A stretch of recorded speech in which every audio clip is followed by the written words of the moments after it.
Hello my dear learning companions, welcome to T-SAT. My name is Raghavendra. ఇవాళ ఈ సెషన్లో మనం డైరెక్ట్ అండ్ ఇండైరెక్ట్ స్పీచ్ అనేటటువంటి కాన్సెప్ట్ గురించి ఇంకొన్ని విషయాలు మనం తెలుసుకుందాం. ఇది మీరు పార్ట్ 2గా పరిగణించాల్సి ఉంటుంది. ఎందుకంటే గత సెషన్లో మనము డైరెక్ట్ అండ్ ఇండైరెక్ట్ స్పీచ్లోని కొన్ని ఇంపార్టెంట్ పాయింట్స్ని మనం నేర్చుకున్నాం. దాంతోపాటుగా ముఖ్యంగా డైరెక్ట్ నుంచి ఇండైరెక్ట్ స్పీచ్లోకి మార్చేటప్పుడు ఏ సబ్టెన్స్ అనేది ఏ విధంగా చేంజ్ అవుతుంది అనేది ప్రజెంట్ టెన్స్ దాకా మనం నేర్చుకున్నాం. అంటే 4 సబ్టెన్సెస్ ఏ విధంగా చేంజ్ అవుతాయనే విషయాలు నేర్చుకున్నాం.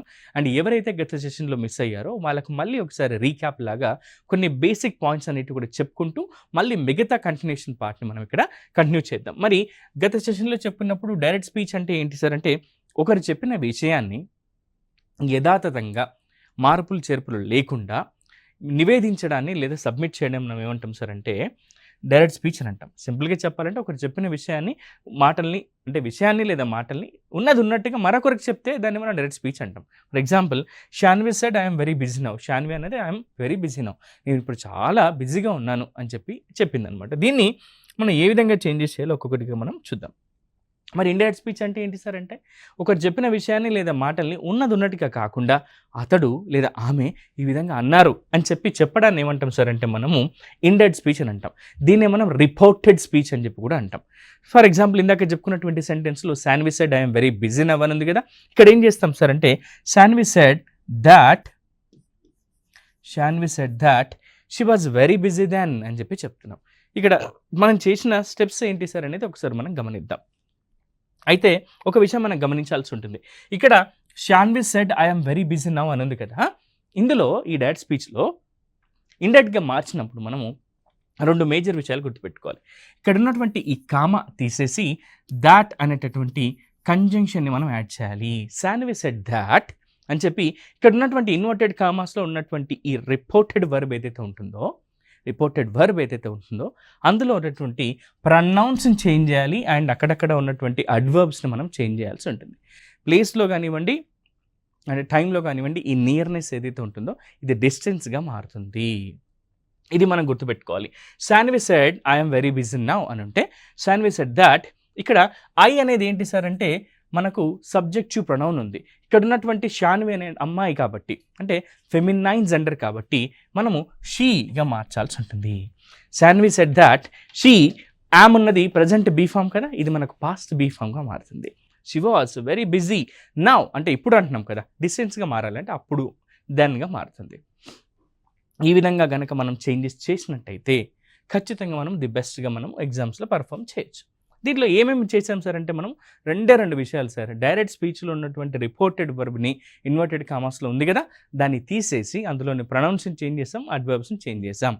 దానికంటే ముందు ఏం చేసాం, ఇక్కడ ఉన్నటువంటి కామా తీసేసి దాట్ అనేటటువంటి కంజంక్షన్ యాడ్ చేసాం. అంతే. ఇదే ఈ సింపుల్ ట్రిక్స్ని కనుక మీరు గుర్తుపెట్టుకుంటే పోటీ పరీక్షల్లో మంచి మార్కులు సంపాదించవచ్చు. ఇక్కడ in direct speech use inverted commas to mark up the exact words of the speaker. ఎవరైతే తన ఎగ్జాక్ట్ వర్డ్స్ని చెప్పారో వాటిని యథాతథంగా చెప్పడానికి మనము ఇన్వర్టెడ్ కామర్స్ని ఉపయోగించాం. కానీ ఇండైరెక్ట్ స్పీచ్లో అవి అలాంటివి మనం ఉపయోగించలేదు. Next, Shanvi said I'm very busy now. Shanvi said that she was very busy అని ఉంది. ఇక్కడ మనం ఏం చేసాం సార్ అంటే ఇక్కడ ఉన్నటువంటి కామా తీసేసి దాట్ అనేటటువంటి ఒక కంజంక్షన్ యాడ్ చేసాం. అండ్ ఇన్వర్టెడ్ కామాస్ని తీసేసి ఇక్కడ ఉన్న ప్రొనౌన్ని ఫెమినైన్ జెండర్ కాబట్టి షీగా మార్చేసి యామ్ అనేటటువంటి ప్రజెంట్ బీఫామ్ని వాజ్ అనేటటువంటి ప్రజెంట్ బీఫామ్తో రాసి నవ్ అనేటటువంటి అడ్వర్బ్ని ఏ విధంగా చేంజ్ చేస్తాం సార్ అంటే దెన్గా మార్చాము. సో ఒకసారి ఇదే పాయింట్స్ని ఇక్కడ మనం చెప్పుకున్నాం. We have used the conjunction that before the indirect statement. Yes, ఈ ఇండైరెక్ట్ స్టేట్మెంట్ ముందు దట్ అనేటటువంటి కంజంక్షన్ యూజ్ చేసాం. అండ్ ద ప్రొనౌన్ ఐ, ఏదైతే ప్రొనౌన్ ఐ ఉందో అది షీగా మారుతుంది, ఎందుకంటే ఇక్కడ ఉన్నది ఫెమినైన్ జెండర్ కాబట్టి. ఒకవేళ షాన్వి ప్లేస్లో రమేష్ అని ఉన్నాడు అనుకోండి, అప్పుడు అది ఫెమినైన్ జెండర్ కాదు, మస్కులైన్ జెండర్ కాబట్టి ఐ ప్లేస్లో హీ ఉపయోగించేవాళ్ళం మనం. నెక్స్ట్, వర్బ్ యామ్ కాస్త వాజ్గా చేంజ్ అయింది, అడ్వర్బ్ నవ్ కాస్త దెన్గా మారిపోయింది. సో ఈ చేంజెస్ని మనం చేసాం కదా. ఇవి ఎలా చేయాలనేది గత సెషన్లో చెప్పుకున్నాం, మళ్ళీ ఇంకొక మారి చెప్పుకుందాం. Words expressing nearness in time and place are generally changed into words expressing distance అని చెప్తున్నాం. ఒకవేళ నవ్ అని అంటే దెన్గా మారుతుంది, హియర్ అని ఉంటే దేర్గా మారుతుంది, అగో అని అంటే బిఫోర్గా మారుతుంది. నెక్స్ట్, దస్ అనంటే సోగా మారుతుంది.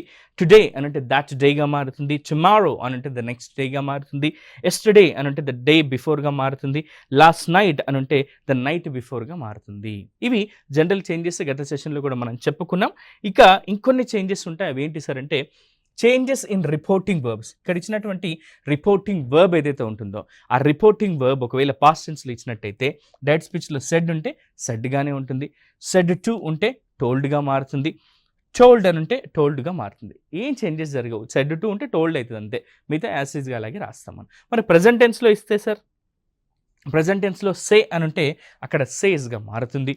సేస్ అని అంటే సేస్గానే ఉంటుంది. సే టు అని అంటే టెల్గా మారుతుంది. సేస్ టు అని అంటే టెల్స్గా మారుతుంది. ఇవి ప్రజెంట్ టెన్స్లో అండ్ పాస్ట్ టెన్స్లో రిపోర్టింగ్ వర్బ్లో డైరెక్ట్ నుంచి ఇండైరెక్ట్లోకి మార్చేటప్పుడు జరిగేటటువంటి మార్పులు మిత్రులారా. నెక్స్ట్ ప్రొనౌన్స్ అనేవి ఏ విధంగా చేంజ్ అవుతాయి? ఈ ప్రొనౌన్స్ అనేవి డైరెక్ట్ స్పీచ్లో నుంచి ఇండైరెక్ట్ స్పీచ్లోకి మనం తీసుకున్నప్పుడు అవి ఏ విధంగా చేంజ్ అవుతాయి అనే విషయాన్ని కూడా ఒకసారి ఇక్కడ మనం గమనించి దీన్ని బేస్ చేసుకుని మళ్ళీ మనం ఇక్కడ ఎగ్జాంపుల్స్ని ఎక్కువగా తీసుకుందాం. ఒకవేళ మస్కులైన్ జెండర్ పురుషలింగం అయితే ఐ అని ఉంటే కాస్త ఏమవుతుంది? హీగా మారుతుంది. ఫెమినైన్ జెండర్ స్త్రీలింగం అయితేనేమో షీగా మారుతుంది. ప్లూరల్ ఫామ్ ఉండదు కాబట్టి, ఎందుకంటే ఐ అనేది సింగులర్ కాబట్టి. యు అనేది ఒకవేళ సబ్జెక్ట్గా ఉంటే మస్కులైన్ జెండర్ హీగా మారుతుంది. ఫెమినైన్ జెండర్ షీగా మారుతుంది. ప్లూరల్ అయితేనేమో దేగా మారుతుంది. యు అనేది ఒకవేళ ఆబ్జెక్టివ్ స్థానంలో ఉంటే మస్కులైన్ జెండర్లో హిమ్ అవుతుంది. ఫెమినైన్ జెండర్ హర్ అవుతుంది. ప్లూరల్ ఏమో దెమ్గా మారుతుంది. నెక్స్ట్ యువర్ అని ఉందనుకోండి, హిజ్ హర్ దేర్గా మారుతుంది. హిజ్ అనేదేమో మస్కులైన్, ఫెమినైన్ ఏమో హర్ అండ్ ప్లూరల్ ఏమో దేర్గా మారుతుంది. ఒకవేళ మై అని ఉందనుకోండి, హిజ్ హర్ దేర్గా మారుతుంది. హిజ్ అంటేనేమో మస్కులైన్, ఫెమినైన్ జెండర్ అంటే హర్, ప్లూరల్ అయితేనేమో దేర్, వారి యొక్క అనే మీనింగ్ వస్తుంది. నెక్స్ట్ మై సెల్ఫ్ అని ఉంటే హిమ్సెల్ఫ్, హర్ సెల్ఫ్, దెమ్సెల్వ్స్గా మారుతుంది. వి అని ఉంటుంది అనుకోండి, దీనికి మస్కులైన్ ఫెమినైన్ కాదు, డైరెక్ట్గా ప్లూరల్ ఉంటుంది కాబట్టి దేగా మారుతుంది. అజ్ ఉంటేనేమో దెమ్గా మారుతుంది. ఈ విధంగా కనుక మనం నేర్చుకున్నట్లయితే ఈ రూల్స్ని మనం డైరెక్ట్ ఇండైరెక్ట్ స్పీచ్ అనేటటువంటి కాన్సెప్ట్ని ఇంకా సులభంగా నేర్చుకోగలుగుతాం. నెక్స్ట్ ఇంకేం చేద్దాం సార్ అంటే మనం ఇందులోనే ఉన్నటువంటి ఇంకొన్ని కాన్సెప్ట్స్ గురించి నేర్చుకుందాం మిత్రులారా. ఇందులో డైరెక్ట్ స్పీచ్లో దిస్ అని ఉంటే ఇండైరెక్ట్ స్పీచ్లో దాట్గా మారుతుంది. అంటే ఇక్కడ అంటే నియర్నెస్ అన్నప్పుడు మనకు డిస్టెన్స్ రావాలి కదా. ఇక్కడ డైరెక్ట్ స్పీచ్లో ఒకవేళ డైరెక్ట్ స్పీచ్లో దిస్ అని ఉంటే రిపోర్టెడ్ స్పీచ్లో దాట్గా మారుతుంది. దీస్ అని ఉంటే దోస్గా మారుతుంది. నౌ అని అంటే దెన్గా మారుతుంది. ఎగో అంటే బిఫోర్గా, లాస్ట్ నైట్ అంటే ద ప్రీవియస్ నైట్ అని, నెక్స్ట్ డే అంటే ద ఫాలోయింగ్ డే అని. అండ్ ఇంకా కొన్ని మిత్రులారు అవి కూడా చూద్దాం. టుడే అని అంటే దట్ డేగా, ఎస్టర్డే అంటే ద ప్రీవియస్ డేగా, tomorrow the next day, this next week the following week, next last week the previous week, here అంటే దేర్. ఈ విధంగా కనుక మనం గుర్తుపెట్టుకుంటే చాలు. ఇక మీదట మనం ఎలాంటి పొరపాట్లు చేయకుండా మంచి మార్క్స్ని సంపాదించవచ్చు. ఇక మనము ఒక్కొక్కసారి గత సెషన్లో మనం ఏం నేర్చుకున్నామంటే సార్, సింపుల్ ప్రెజెంట్ టెన్స్ ఉంటే ఇచ్చినటువంటి రిపోర్టెడ్ వర్బ్, ఇన్వర్టెడ్ కామాస్లో ఉన్నటువంటి రిపోర్టెడ్ వర్బ్ డైరెక్ట్ స్పీచ్లో in case simple present tense ఉంటే ఇండైరెక్ట్ స్పీచ్లో అది సింపుల్ పాస్ట్గా మారుతుంది. మరి ఒకవేళ ప్రజెంట్ కంటిన్యూస్ ఉంటే సార్ అంటే పాస్ట్ కంటిన్యూస్గా, ఒకవేళ ప్రజెంట్ పర్ఫెక్ట్ ఉంటే పాస్ట్ పర్ఫెక్ట్గా, ఒకవేళ ప్రజెంట్ పర్ఫెక్ట్ కంటిన్యూస్ టెన్స్గా ఉంటే పాస్ట్ పర్ఫెక్ట్ కంటిన్యూస్ టెన్స్గా మారుతుంది. ఇవి మనం గత సెషన్లో నేర్చుకున్నాం. ఇవాళ ఈ సెషన్లో ఏం నేర్చుకుందామంటే సార్, ఒకవేళ ఇచ్చినటువంటి రిపోర్టెడ్ వర్బే సింపుల్ పాస్ట్లో ఉంటే, సింపుల్ ప్రెజెంట్ అయితేనేమో సింపుల్ పాస్ట్ అని చెప్పారు మీరు, ఒకవేళ ఇచ్చిందే సింపుల్ పాస్ట్లో ఉంటే ఇది ఏ విధంగా మారుతుంది సార్ అంటే పాస్ట్ పర్ఫెక్ట్గా మారుతుంది. ఒకసారి ఇక్కడ చూద్దాం. మన రూల్స్ ప్రకారం సింపుల్ పాస్ట్ అంటే ఏంటి? Subject plus V2 plus object, లేదా subject plus did plus V1 plus ఆబ్జెక్ట్గా ఉంటే ఇది ఎలా మారుతుంది సార్ అంటే సబ్జెక్ట్ ప్లస్ హ్యాడ్ ప్లస్ V3గా మారుతుంది. Subject plus had plus V3 plus ఆబ్జెక్ట్గా ఇది మారుతుంది. కొన్ని ఎగ్జాంపుల్ చూస్తే మీకు అర్థమవుతుంది. షీ సెడ్ ఆమె చెప్పింది, షీ సెడ్ ఆమె చెప్పింది, ఏం చెప్పింది? The horse died in the night, రాత్రి ఆ గుర్రము చనిపోయింది అని ఆమె చెప్పింది. ద హార్స్ అంటున్నాం. ఇక్కడ మనం ఏం చేయాలి? సెడ్ పక్కన తీసేసి కామా దట్ అనే కంజంక్షన్ యాడ్ చేయాలి. ఇన్వర్టెడ్ కామాస్లో ఉన్నటువంటి సబ్జెక్ట్ యాజ్ ఇస్ అలాగే ఉంచాలి కాబట్టి అలాగే ఉంచాము. అండ్ V2 ఉన్నది కాస్త ఏం మారుతుంది? హ్యాడ్ ప్లస్ V3గా మారుతుంది. అంతే, ఇంకేం చేంజెస్ చేయలేదు. She said that the horse had died in the night అని చెప్పి చెప్తున్నాం. ఈ విధంగా కనుక మనం ప్రాక్టీస్ చేస్తే, ఇంకొన్ని ఎగ్జాంపుల్స్ తీసుకొని ప్రాక్టీస్ చేస్తే మనకు ఎగ్జామ్స్లో కూడా మంచి మార్క్స్ వచ్చే అవకాశం ఉంది. సో ఒకవేళ ఇచ్చినటువంటి రిపోర్టెడ్ వర్బ్ పాస్ట్ కంటిన్యూస్లో ఉంటే సార్, ప్రజెంట్ కంటిన్యూస్ అయితేనేమో పాస్ట్ కంటిన్యూస్ అన్నారు, మరి ఇచ్చిందే పాస్ట్ కంటిన్యూస్లో అయితే అప్పుడు ఏ విధంగా మారుతుంది సార్ అంటే పాస్ట్ పర్ఫెక్ట్ కంటిన్యూస్ టెన్స్గా మారుతుంది. మన రూల్ ప్రకారము subject plus was or were, was లేదా were V1 plus ing plus object ఉంటే అది పాస్ట్ కంటిన్యూస్ అని అర్థం. మరి పాస్ట్ పర్ఫెక్ట్ కంటిన్యూస్గా మార్చాలంటే subject plus had plus been, subject plus had plus been plus V1 plus ing plus ఆబ్జెక్ట్గా మారుతుంది. రిపోర్టెడ్ వర్బ్ ఏదైతే ఉందో ఒకసారి చూద్దాం. She said, I was going to Mumbai. She said, ఆమె చెప్పింది ఆమె ముంబైకి వెళ్తూ ఉండింది అని. గతంలో జరిగిన పని కదా, గతంలో ఒకానొక సమయంలో జరుగుతూ ఉన్నటువంటి పనులు చెప్పడానికి కదా మనం పాస్ట్ కంటిన్యూస్ టెన్స్ చెప్తాము. ప్రజెంట్ కంటిన్యూస్ని ఎప్పుడు ఉపయోగిస్తాం? మనం చూస్తూ ఉన్నప్పుడు కానీ, మాట్లాడుతూ ఉన్నప్పుడు కానీ జరుగుతూ ఉన్నటువంటి పనులు ఏవైతే ఉంటాయో వాటిని చెప్పడానికి ప్రజెంట్ కంటిన్యూస్ని ఉపయోగిస్తాం. పాస్ట్ కంటిన్యూస్ అంటే ఏం చెప్తున్నాం? గతంలో ఒకానొక సమయంలో జరుగుతూ ఉన్నటువంటి పనులు చెప్పడానికి ఉపయోగిస్తాం. ఇక్కడ ఈమె చెప్పినటువంటి ఎగ్జాంపుల్ ఏం చెప్పాం? She said, I was going to Mumbai. She said, ఆమె చెప్పింది I was going to Mumbai, నేను ముంబైకి వెళ్తూ ఉండింటి అని చెప్పి చెప్పింది. దీన్ని ఏ విధంగా మార్చాలి? మనం రూల్ ప్రకారం పాస్ట్ పర్ఫెక్ట్ కంటిన్యూస్ టెన్స్గా మార్చాలి. పాస్ట్ పర్ఫెక్ట్ కంటిన్యూస్ టెన్స్గా మనం మార్చాల్సి ఉంటుంది. సో అప్పుడు ఏం మారుతుంది సార్ అంటే ఇక్కడ ఉన్నటువంటి కామా తీసేసి దాట్ అనే కంజంక్షన్ యాడ్ చేయాలి. She said that, ఐని కాస్త ఫెమినైన్ జెండర్ కాబట్టి షీగా పెట్టాలి. అండ్ మన రూల్ ప్రకారం she said I was going to Mumbai అని ఉంటే she said that she had been going to Mumbai అని చెప్పి రాస్తాము. she had been going to Mumbai అని చెప్పి చేంజెస్ చేస్తాం. సో ఈ విధంగా కనుక మీరు ప్రాక్టీస్ చేసినట్టయితే మంచి మార్కులు సంపాదిస్తారు మిత్రులారా. ఒకవేళ ఇచ్చినటువంటిది ఫ్యూచర్ అయితే, ఇచ్చినటువంటిది ఒకవేళ ఫ్యూచర్ టెన్స్ అయితే, సింపుల్ ఫ్యూచర్ టెన్స్లో ఉంటే మరి ఇండైరెక్ట్ స్పీచ్లో ఏ విధంగా చేంజ్ చేయాలి సార్ అంటే ఒక చిన్న రూల్ ఉంది, అది చెప్తాను వినండి. సింపుల్ ఫ్యూచర్ టెన్స్లో ఉన్నట్టయితే అది ప్రజెంట్ కండిషనల్గా మారుతుంది. ప్రజెంట్ కండిషనల్గా అంటే సింపుల్గా చెప్తాను. Subject plus will or shall plus V1 plus object ఉంటే ఇది ఏ విధంగా మారుతుందంటే subject plus would plus V1 plus ఆబ్జెక్ట్గా మారుతుంది. విల్ ఆర్ షెల్ ప్లస్లో మనం వుడ్ ఉపయోగిస్తున్నాం ఇక్కడ. ఒక example, he said I will go to Mumbai. అతను చెప్పాడు నేను ముంబైకి వెళతాను అని. I will go to Mumbai అని. హి సెడ్ అనేది ఇక్కడ కామా ఉంది కదా, ఈ కామా తీసేసి మనం he said that he would go to Mumbai అంటే సరిపోతుంది. He would go to Mumbai అంటే సరిపోతుంది. ఈ విధంగా కనుక మనం చేంజెస్ చేస్తే మంచి మార్క్స్ సంపాదిస్తాం. ఏం చేయలేదు సార్, ఇక్కడ విల్ బదులుగా వుడ్ పెట్టామంతే. ఎందుకు? సింపుల్ ఫ్యూచర్ కాస్త అది ప్రజెంట్ కండిషనల్గా మారుతుంది అని. He said that he would go to Mumbai అని చెప్పి చెప్తున్నాం. ఇది ఈ విధంగా చేంజెస్ చేసినట్టయితే మంచి మార్కులు మీరు సంపాదిస్తారు. ది బెస్ట్గా కూడా మీరు ఎగ్జామ్లో ప్రజెంట్ చేయగలుగుతారు. ఇప్పుడు ఇంకో కొన్ని తెలుసుకుందాం. అయితే ఒక ఇంపార్టెంట్ నోట్ పాయింట్ గురించి మీ అందరికీ చెప్పాలి. ఒకవేళ the shell of the future tense is changed into should. Shall అనేది ఏ విధంగా చేంజ్ అవుతుంది సార్? ఇండైరెక్ట్ స్పీచ్లో షుడ్గా చేంజ్ అవుతుంది. అలాగే will of the future tense is changed into would or should. వుడ్గా మారచ్చు, షుడ్గా మారచ్చు అని చెప్తున్నాం. ఒకవేళ షెల్ ఉంటేనేమో డైరెక్ట్ స్పీచ్లో అది ఇండైరెక్ట్ స్పీచ్లో షుడ్గా మారుతుంది. విల్ ఉంటేనేమో వుడ్గా కానీ షుడ్గా కానీ మారుతుంది.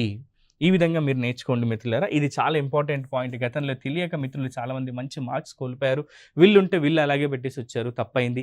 విల్ ఉంటే వుడ్గా మార్చాలి. విల్ ఉన్నప్పుడు వుడ్గా మార్చాలి లేదా షుడ్గా మార్చాల్సి ఉంటుంది. షెల్ ఉంటే షుడ్గా మార్చాలి. ఒకవేళ ఇచ్చినటువంటి సబ్ టెన్స్ ఏదైతే ఉందో, ఒక నిమిషం మిత్రులారా, ఇచ్చినటువంటి ఇక్కడ రిపోర్టెడ్ వర్బ్ ఏదైతే ఉందో ఈ ఫ్యూచర్ కంటిన్యూస్ టెన్స్లో ఉంటే కండిషనల్ కంటిన్యూస్ టెన్స్గా మారుతాయి. For example subject plus will or shall plus be plus V1 plus ing plus object ఉంటే ఇచ్చినటువంటి డైరెక్ట్ స్పీచ్లో రిపోర్టెడ్ వర్బ్ ఫార్మాట్ ఇదంతా ఉంటే ఇది ఏ విధంగా మారుస్తుంది సార్ అంటే subject plus will or shall ప్లేస్లో వుడ్ పెట్టేసి బి అలాగే ఉంచి V1 plus ing plus object అలాగే ఉంచితే చాలు. ఏమన్నా చేంజ్ చేసాం మనం సార్ అంటే ఏం చేంజ్ చేయలేదు. విల్ ఉంటే వుడ్ పెట్టాం లేదా షుడ్ పెట్టాం, షెల్ ఉంటే షుడ్ పెట్టాం, అంతే. 1 మార్క్ వచ్చేసింది కదా. Why we need to worry about all these things like అమ్మో డైరెక్ట్ ఇండైరెక్ట్ స్పీచ్ అంటే చాలా కష్టం అనే టెన్షన్ ఎందుకు మనలో? సింపుల్ రూల్ తెలుసుకుంటే చాలు. జస్ట్ సింపుల్ రూల్ తెలుసుకొని అవి చేంజెస్ చేస్తే చాలు. ఖచ్చితంగా మనం ది బెస్ట్గా పర్ఫామ్ చేయగలుగుతాం, ది బెస్ట్గా మంచి మార్కులు సంపాదించుకోగలుగుతాం. ఇంకా డైరెక్ట్ స్పీచ్లో he said I will be washing my clothes tomorrow morning. అతను అంటున్నాడు, హి సెడ్ అతను చెప్పాడు ఏమని? I will be washing my clothes tomorrow morning, evening, రేపు సాయంత్రం నేను బట్టలు ఉతుకుతూ ఉంటాను అని చెప్పి చెప్తున్నాడు అక్కడ.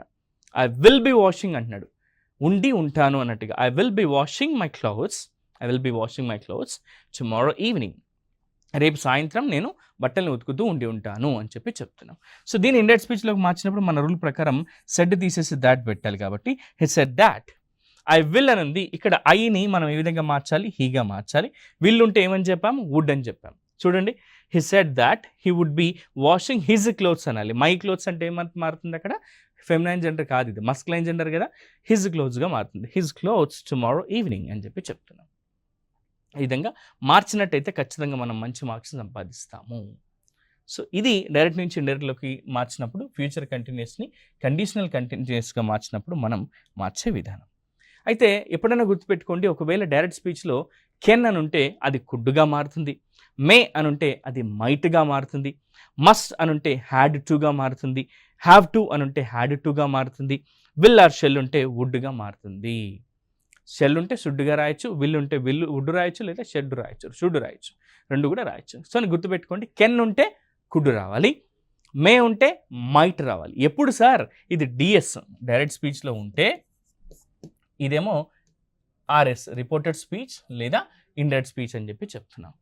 డైరెక్ట్ స్పీచ్లో కెన్ ఉంటే ఇక్కడ కుడ్ రావాలి, మే ఉంటే మైట్ రావాలి, మస్ట్ ఉంటే హ్యాడ్ టు రావాలి, హ్యావ్ టు ఉంటే హ్యాడ్ టు రావాలి, విల్ ఉంటే వుడ్ రావచ్చు లేదా షుడ్ రావచ్చు, షెల్ ఉంటే వుడ్ రావచ్చు లేదా షుడ్ రావచ్చు. షెల్ని మనం షుడ్గా రాస్తాం మ్యాక్సిమం టైమ్స్. సో ఇవి రూల్స్ గుర్తుపెట్టుకోండి. ఇంకా కొన్ని ఎగ్జాంపుల్స్ని తీసుకొని ఒక్కొక్కటిగా మనం ప్రాక్టీస్ చేద్దాం. సార్ గతంలో చాలా వరకు ప్రశ్నలలో డైరెక్ట్ స్పీచ్లో క్వశ్చన్స్ ఫార్మాట్లో ఇచ్చారు సార్. మన రిపోర్టెడ్ వర్బ్ క్వశ్చన్ ఉందనుకోండి, అప్పుడు మనం ఏ విధంగా చేంజ్ చేయాలి సార్? సో చాలామంది కన్ఫ్యూజ్ అవుతూ ఉంటారు. In reporting questions the indirect speech is introduced by some of such verbs, asked, enquired లాంటి పదాలని మనం, ఈ వర్బ్స్ని మనం ఇంట్రడ్యూస్ చేయాల్సి ఉంటుంది. ఆస్క్డ్ అని లేదా ఎంక్వైర్డ్ అనేటటువంటి ఈ వర్బ్స్ని యాడ్ చేస్తూ మనం ఆన్సర్ రాయాల్సి ఉంటుంది ఇండైరెక్ట్ స్పీచ్లో. ఒక ఎగ్జాంపుల్ చూద్దాం. దానికంటే ముందు, when the question is not introduced by an interrogative word, ఒక ఇంట్రాగేటివ్ పదంతో ఒకవేళ సెంటెన్స్ మనకి ఇంట్రడ్యూస్ చేయకపోయినట్టయితే the reporting verb is followed by whether or if అనేదంతా రావాలి. ఇన్ కేస్ ఇచ్చినటువంటి డైరెక్ట్ స్పీచ్లో డబ్ల్యూహెచ్ పదంతో, అంటే ఈ ఇంట్రాగేటివ్ వర్డ్తో క్వశ్చన్ లేకపోతే, మనం రిపోర్టింగ్ వర్బ్ని ఇండైరెక్ట్ స్పీచ్లో రాస్తున్నప్పుడు దాని తర్వాత వెదర్ కానీ ఆర్ కానీ వెదర్ ఆర్ లేదా ఇఫ్ అనేది మాత్రం ఉపయోగిస్తాం. వెదర్ లేదా ఇఫ్ అనే దాన్ని ఉపయోగిస్తాం. ఇది ఎగ్జాంపుల్ చెప్తే మీకు అర్థమవుతుంది.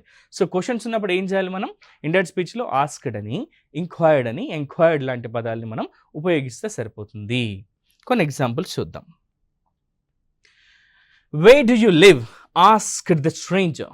స్ట్రేంజర్ ఏమని అడిగాడు, వేర్ డు యూ లివ్. ఇక్కడ డబ్ల్యూహెచ్ పదంతో ఒక పదం స్టార్ట్ అయింది, సెంటెన్స్ స్టార్ట్ అయింది కదా. Wear do you live asked the stranger. Sir ఇదేంటి సార్, ఫస్ట్ రిపోర్టెడ్ వర్బ్ వచ్చింది, తర్వాత రిపోర్టింగ్ వర్బ్ వచ్చింది, కన్ఫ్యూజ్ అయిపోతానేమో సార్. డోంట్ వరీ, ఇప్పుడు చూద్దాం మన రూల్ ప్రకారం ఏంటి. ద స్ట్రేంజర్ అనేది మనకి ఇంపార్టెంట్. ద స్ట్రేంజర్ ఎంక్వైర్డ్ అనాలి. ఇది క్వశ్చన్ అడుగుతున్నాడు కదా, అందుకే the question is the stranger enquired where I lived. Where do you live అంటే దీన్ని ఏ విధంగా మారుస్తున్నాం మనం, సింపుల్ పాస్ట్లో వేర్ ఐ లివ్డ్ అని చెప్పి రాస్తాం.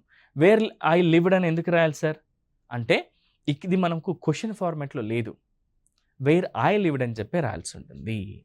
సో ఇది మనం ఆన్సర్ రాయాల్సినటువంటి విధానం. The stranger enquired where I lived అంటే సరిపోతుంది. Next, the policeman said to us where are you going. The policeman said to us where are you going. Policeman చెప్పాడు మీరు ఎక్కడికి వెళ్తున్నారు అని చెప్పి అడిగాడు అని. దీన్ని ఏ విధంగా చేంజ్ చేయొచ్చు, the policeman enquired where why we going అని చెప్పి చెప్తున్నాం. వేర్ వీ వర్ గోయింగ్ అని చెప్పి చెప్తున్నాం ఇక్కడ. The policeman enquired where we were going అంటున్నాం ఇక్కడ. గుర్తుపెట్టుకోండి, వేర్ ఆర్ వీ గోయింగ్ అనట్లేదు, వేర్ వర్ వీ గోయింగ్ అంటే అది ప్రశ్న అవుతుంది. వేర్ వీ వర్ గోయింగ్ అంటేనేమో అది సాధారణ సెంటెన్స్ అవుతుంది. ప్రశ్నగా మార్చాలి మళ్ళీ దీన్ని అంటే వేర్ వై వి గోయింగ్ అని చెప్పి క్వశ్చన్ మార్క్ పెట్టవచ్చు. ఇది ప్రశ్న కాదు కదా, ఇచ్చినటువంటి ప్రశ్ననే మనం ఇండైరెక్ట్ స్పీచ్లో సాధారణ సెంటెన్స్గా రాస్తున్నాం ఇండైరెక్ట్ స్పీచ్లో. కాబట్టి వేర్ వీ వర్ గోయింగ్ అనేది కరెక్ట్ ఆన్సర్ అవుతుంది. సో ఇది మనకు క్వశ్చన్స్ ఇచ్చినప్పుడు మనం ఆన్సర్ చేసేటటువంటి విధానం. ఒకవేళ క్వశ్చన్ డిఫరెంట్గా ఇలా అడిగినప్పుడు, she said to me what had you done నువ్వేం చేసావు అని చెప్పి ఆమె నన్ను అడిగింది. She said to me what had you done అని చెప్పేసి అడిగింది. ఇక్కడ క్వశ్చన్ ఉంది. సో దీని మన రూల్ ప్రకారము she asked me what I had done. అక్కడ యూ అనేది ఏమవుతుంది సార్, ఆబ్జెక్టివ్ స్థానంలో ఉంది. కానీ ఇక్కడ ఉన్నటువంటి ఫెమినైన్ జెండర్ని ముందుకు తీసుకొచ్చాం కాబట్టి ఆమెనే అడుగుతుంది. వాట్ ఏమని అడిగారట, she asked me what I had done, నేనేం చేశానని అడిగింది కాబట్టి వాట్ ఐ హ్యాడ్ డన్ అని చెప్పేసి రాసాం. వాట్ హ్యాడ్ ఐ డన్ అంటేనేమో అది ప్రశ్న అవుతుంది. వాట్ ఐ హ్యాడ్ డన్ అంటేనేమో ఇక్కడ సాధారణ సెంటెన్స్, ఇండైరెక్ట్ స్పీచ్ అవుతుంది. ఇంకొక ఎగ్జాంపుల్ చూద్దాం. She said to me when will you go, నువ్వు ఎప్పుడు వెళ్తావు అని ఆమె నన్ను అడిగింది. దీన్ని ఈ విధంగా మారుస్తున్నాం సార్ అంటే షీ ఆస్క్డ్ మీ, సెడ్ టుకు బదులు ఏం రాస్తున్నాం, ఆస్క్డ్ అని చెప్తున్నాం. టోల్డ్ అని రాయొచ్చు కదా సార్, కానీ ఇది ప్రశ్న కదా సార్, అందుకే ఆస్క్డ్ అని తీసుకున్నాం. ఆస్క్డ్ అని, ఎంక్వైర్డ్ అని చెప్పి మనం తీసుకుంటాం. She asked me when I would go, when would I go అంటే అది ప్రశ్న. వెన్ ఐ వుడ్ గో అంటేనేమో సాధారణ సెంటెన్స్ కింద మనం ఉపయోగిస్తాం. ఈ విధంగా కనుక మీరు ప్రాక్టీస్ చేయండి మిత్రులారా. ఇక్కడ చెప్పేవన్నీ కూడా బేసిక్ కాన్సెప్టే నేను చెప్తున్నాను, కానీ ఇంకొన్ని ఎగ్జాంపుల్స్ని మీరు స్వతహాగా మీరు కొన్ని ఓన్ వర్డ్స్లో తీసుకొని కొన్ని ప్రాక్టీస్ చేసినట్టయితే ఈ కాన్సెప్ట్ మీద మీరు ది బెస్ట్గా నాలెడ్జ్ని ఇంప్రూవ్ చేసుకున్న వాళ్ళు అవుతారు. ఇంకా కొన్ని చూద్దాం. ఒకవేళ ఇచ్చినటువంటి వాటిలో కమాండ్స్, రిక్వెస్ట్ అంటే ఇంపరేటివ్ సెంటెన్సెస్ ఉంటాయి. ఇంతకుముందేమో ఇంట్రాగేటివ్ సెంటెన్సెస్ ఉంటే తెలుసుకున్నాం. ఇప్పుడు ఒకవేళ ఇంపరేటివ్, కమాండ్స్, రిక్వెస్ట్, పొలైట్ రిక్వెస్ట్లు, ఆర్డర్స్, ఎంట్రీటీస్ ఇలాంటివి ఉంటే ఏం చేస్తాం సార్ అంటే మనం in reporting commands and request the indirect speech is introduced by some verb expressing command or request and the imperative mood is changed into the infinitive అని చెప్పి చెప్తున్నాం. కొన్ని చేంజ్ అవుతాయి. ఇంతకుముందు ఎలా అయితే మనం సెడ్ టు అని అంటే ఆస్క్డ్, ఎంక్వైర్డ్ అని చేంజ్ చేస్తామో ఇక్కడ కూడా చేంజ్ అవుతుంది. కొన్ని కమాండింగ్ వర్డ్స్ వస్తాయి, అవేంటో ఒకసారి చూద్దాం. హీ సెడ్ టు హిమ్ అతనితో చెప్పాడు, please wait here till I return, నేను తిరిగి వచ్చేంత వరకు ఇక్కడే వేచి ఉండు అని చెప్పి చెప్పాడు. మన రూల్ ప్రకారం ఏంటి, సెడ్ టు అని ఉంది, ప్లీజ్ అనే పదం వచ్చింది ఇక్కడ. ప్లీజ్ అంటే ఏంటి, రిక్వెస్ట్, అభ్యర్థించడం, వేడుకోవడం కదా. అందుకే దీని ఏం చెప్తాను సార్ అంటే he requested him to wait there till he returned, అతడు తిరిగి వచ్చేంత వరకు అక్కడే వేచి ఉండమని చెప్పి అతడు అభ్యర్థించాడు అని చేంజ్ చేస్తాం. చూడండి, he said to him please wait here till I return, నేను తిరిగి ఇక్కడికి వచ్చేంత వరకు దయచేసి ఇక్కడ వేచి ఉండు అని అర్థం. దీన్ని ఏ విధంగా చేంజ్ చేసాం, సెడ్ టు అని ఉంది, ఇది ప్లీజింగ్ వర్డ్, ఒక కమాండింగ్ వర్డ్ కాదు, ఒక ప్లీజ్ రిక్వెస్ట్ చేస్తున్నాం కాబట్టి he requested him to wait there till he returned, అతను తిరిగి వచ్చేంత వరకు అక్కడే వెయిట్ చేయమని చెప్పి అతను రిక్వెస్ట్ చేశాడు అని. సో ఈ విధంగా మనం కమాండ్స్ కానీ రిక్వెస్ట్ కానీ వచ్చినప్పుడు చేంజ్ చేయాల్సి ఉంటుంది. ఒకవేళ ఎక్స్క్లమేషన్స్ కానీ విషెస్ కానీ ఉంటే ఏ విధంగా చేంజెస్ చేయాలి, ఆశ్చర్యార్థకాలు కానీ విషెస్ కానీ ఉన్నప్పుడు ఏ విధంగా చేంజెస్ చేయాలి సార్, అవి ఏంటో ఒకసారి మనం చూద్దాం. In reporting exclamations and wishes the indirect speech is introduced by some verb expressing exclamations or wishes అని చెప్పి చెప్తున్నాం. సేమ్ సార్, క్వశ్చన్స్ ఉంటే ఎలా అయితే మనం ఆస్క్డ్, ఎంక్వైర్డ్ అని, అలాగే కమాండ్స్ అండ్ ఎంట్రిటీస్ ఉంటేనేమో మనం ఎలా అయితే రిక్వెస్టెడ్ అని, పొలైట్గా మనం ఎలా అయితే రిక్వెస్టింగ్ వర్డ్స్ ఉపయోగించామో ఇక్కడ కూడా కొన్ని ఈ ఎక్స్క్లమేషన్స్ని, విషెస్ని ఎక్స్ప్రెస్ చేసే కొన్ని పదాలతో ఇంట్రడ్యూస్ చేయాల్సి ఉంటుంది. హీ సెడ్ అలాస్ ఐఎమ్ అన్డన్, అయ్యో నేను ఇంకా పూర్తి చేయలేదు అని అతడు అన్నాడు అని. ఇక్కడ ఏమని చెప్తున్నాడు, అలాస్ అంటేనే బాధాకరమైన విషయం అని, బాధతో చెప్తున్నాడని. మీరు అందరూ కంప్లీట్ చేశారు, నేనే చేయలేదు, అలాస్ ఐఎమ్ అన్డన్ అంటున్నాడు, నేను ఇంకా చేయలేదు అంటున్నాడు, అంటే బాధతో చెప్తున్నాడు. సో ఇక్కడ మనం ఏం పదం ఉపయోగిస్తామంటే హీ ఎక్స్క్లెయిమ్డ్ సాడ్లీ, అతడు బాధతో చెప్పాడు. ఏం చెప్పాడు, that he was undone, yam ఉంటే ఏం చేసాం, వాజ్గా రాసాం. హీ వాజ్ అన్డన్, నేను పూర్తి చేయలేదని చెప్పి అతడు బాధగా చెప్పాడు అని చెప్పి చెప్తున్నాం. సో ఈ విధంగా కనుక మనం ప్రాక్టీస్ చేస్తే మేక్ ష్యూర్ యూ మిత్రులారా మంచి మార్క్స్ మీరు సంపాదిస్తారు. He said I arrived before you, he said అతను చెప్పాడు ఐ అరైవ్డ్ బిఫోర్ యూ, నీకంటే ముందు నేను వచ్చాను అని చెప్పి అతను చెప్పాడు. సో దీన్ని ఏ విధంగా చెప్పొచ్చు అంటే హీ సెడ్ దాట్, కామా తీసేసి మనకు ఇక్కడ దాట్ అనే కంజంక్షన్ యాడ్ చేసి, ఇక్కడ హీ అనేది ఏముంది సార్, మనకు మస్కులైన్ జెండర్ కాబట్టి హీ. ఇక్కడ మనకు తెలుసు subject plus V2 plus object, ఇది సింపుల్ పాస్ట్ టెన్స్లో ఉంది సార్. మరి దీన్ని మనం ఏం చేయాలి సార్, సింపుల్ పాస్ట్లో ఉంటే పాస్ట్ పర్ఫెక్ట్లోకి మార్చాలి కదా, అందుకే ఏం చేస్తామంటే హ్యాడ్ ప్లస్ V3గా మార్చాము. He said that he had arrived before you అని చెప్పి చెప్తున్నాం. యూ అనేది యూగానే ఉంటుందని తీసుకున్నాం మనం. So he said that he had arrived before you అని చెప్పి, సో ఇక్కడ ఈ విధంగా మార్చాం. He said I arrived before you అని అన్నాడు. ఇక్కడ ఏం చేస్తామంటే he said that he had arrived before me అని చెప్పి రాయాలి అక్కడ మిత్రులారా. Next Hari said I have a headache today. I have a headache today. నాకు ఇవాళ కొంత హెడేక్గా ఉంది ఈరోజు అని చెప్పి చెప్తున్నాడు. దీన్ని ఏ విధంగా చేంజ్ చేయొచ్చు? Hari said that he had a headache that day. Today అని అంటే ఈరోజు అని అంటే ఆ రోజు అనాలి. కాబట్టి Hari said that he had a headache that day. ఆ రోజు తనకి హెడేక్గా ఉంది అని చెప్పి చెప్పాడు అని. సో ఇంకొన్ని ఎగ్జాంపుల్స్ మనం ప్రాక్టీస్ చేద్దాం. Next he asked me when are you leaving. ఇక్కడ క్వశ్చన్ చూడండి. He asked me when are you leaving. నువ్వు ఎప్పుడు వెళ్ళిపోతున్నావు అని అతడు నన్ను అడిగాడు. హీ క్వశ్చన్డ్ మీ అనొచ్చు కదా. He enquired me, he asked me, he enquired me అని చెప్పి రాయొచ్చు కదా. దాని బదులు క్వశ్చన్ అన్న కూడా ఒకటి కదా. He questioned me when I was leaving. నేను ఎప్పుడు వెళ్తున్నానని చెప్పి అతను నన్ను అడిగాడు, ప్రశ్నించాడు అని. Next Rahul said can you call me back later. ఇది ఒక కమాండ్, రిక్వెస్ట్లోకి సంబంధించింది కాబట్టి can you call me back later, దయచేసి నాకు తర్వాత మీరు ఫోన్ చేస్తారా అని చెప్పి చెప్తున్నారు. రాహుల్ సెడ్ అనుంది. ఏముంది ఇక్కడ? Rahul said can you call me back later, నాకు మీరు తర్వాత ఫోన్ చేస్తారా అని. రాహుల్ ఆస్క్డ్ మీ అనుంది. Rahul asked me if I could call him back later. మనం చెప్పుకున్నాం, ఒకవేళ ఒక సెంటెన్స్లో ఇచ్చినటువంటి సెంటెన్స్లో ప్రశ్నలో ఈ డబ్ల్యూహెచ్ పదం లేకుండా ఒక ప్రశ్న ఇవ్వబడినట్టయితే అప్పుడు మనం వెదర్ కానీ ఇఫ్ కానీ ఇండైరెక్ట్ స్పీచ్లో ఉపయోగిస్తాం. వెదర్ కానీ ఇఫ్ కానీ ఉపయోగించాలి. ఇప్పుడు మనం ఏం ఉపయోగించాం? ఇఫ్ అనేది ఉపయోగించాము, ఒకవేళ అన్నట్టుగా. Rahul asked me if I could call him back later. నేను తర్వాత ఫోన్ చేస్తానా ఒకవేళ అన్నట్టుగా అతను నాకు చెప్పాడు అని. Rahul asked me if I could call him back later అని చెప్పి యూజ్ చేస్తాం మనం. ఏం చేయలేదు సార్, ఇక్కడ can you call me back later అని ఉంది. ఇక్కడ కెన్ అనేటటువంటి ఒక మోడల్ వర్బ్ని ఉపయోగించాం, అంతేకాని డబ్ల్యూహెచ్ పదాన్ని ఉపయోగించలేదు. కాబట్టి వెదర్ కానీ ఇఫ్ కానీ ఉపయోగిస్తే సరిపోతుంది ఇలాంటి వాటికి వచ్చినప్పుడు. ఇంకొన్ని ఎగ్జాంపుల్స్ చూద్దాం. Mom said to me may God bless you అనేది. ఇవి విషెస్ సార్. ఇలాంటి విషెస్ వచ్చినప్పుడు ఇది గతంలో అడిగినటువంటి ప్రశ్న అండ్ మంచి ఇంపార్టెంట్ ప్రశ్న కూడా మిత్రులారా గుర్తుంచుకోండి. Mom said to me may God bless you. మా అమ్మ నాతో చెప్పింది నేను దేవుడు చల్లగా చూచుగాక, దీవెనలు ఉండుగాక అన్నట్టుగా.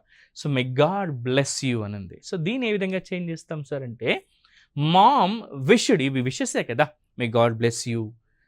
సో ఇలాంటివన్నీ విషెసే కాబట్టి మామ్ విష్డ్ దాట్. మే అనుంటే ఏం చెప్పాం మనం? మైట్ అని చెప్పి చెప్పాము. గాడ్ మైట్ బ్లెస్ మీ అని చెప్పి చెప్పాము. The boy said that he has a habit of biting nails. ఇది ఆల్రెడీ రిపోర్టెడ్ స్పీచ్లో ఉంది సార్, లేదా ఇండైరెక్ట్ స్పీచ్లో ఉంది. మరి దీన్ని మనం డైరెక్ట్ స్పీచ్కి ఎలా చేంజ్ చేయాలి సార్ అంటే the boy said I have a habit of biting nails. నాకు గోర్లు కొరుకునే అలవాటు ఉంది అని చెప్పి చెప్పాడు అని. సో ఈ విధంగా మనం ప్రాక్టీస్ చేస్తే ఇంకా మంచి మార్క్స్ మనం సంపాదించవచ్చు మిత్రులారా. సో ఇది మన డైరెక్ట్ అండ్ ఇండైరెక్ట్ అనేటటువంటి concept. And part 1 and part 2 రెండు కూడా మీరు చూసి ఇంకా బాగా ప్రాక్టీస్ చేసి, ఇవి ఒక్కటే సరిపోవు మిత్రులారా. దయచేసి ఇంకొన్ని ప్రశ్నల్ని మీరు మీ ఓన్ వర్షన్లో కొన్ని ప్రాక్టీస్ క్వశ్చన్స్ తీసుకొని ప్రాక్టీస్ చేసినట్టయితే, ఎందుకంటే మనకు రూల్స్ తెలిస్తే చాలు, ఏది ఎలా చేంజ్ అవుతున్న విషయాలు ఇక్కడ మనం తెలుసుకున్నాం. ఇంకొన్ని ప్రాక్టీస్ మీరు ఓన్గా చేసి, కొన్ని ఆన్సర్స్ని ప్రాక్టీస్ చేసి, కొన్ని ప్రాక్టీస్ క్వశ్చన్స్ని కనుక మీరు రెగ్యులర్గా ఫాలో చేసుకుంటున్నట్టయితే, ప్రాక్టీస్ చేసుకున్నట్టయితే మంచి మార్క్స్ సంపాదించవచ్చు. నెక్స్ట్ సెషన్లో మళ్ళీ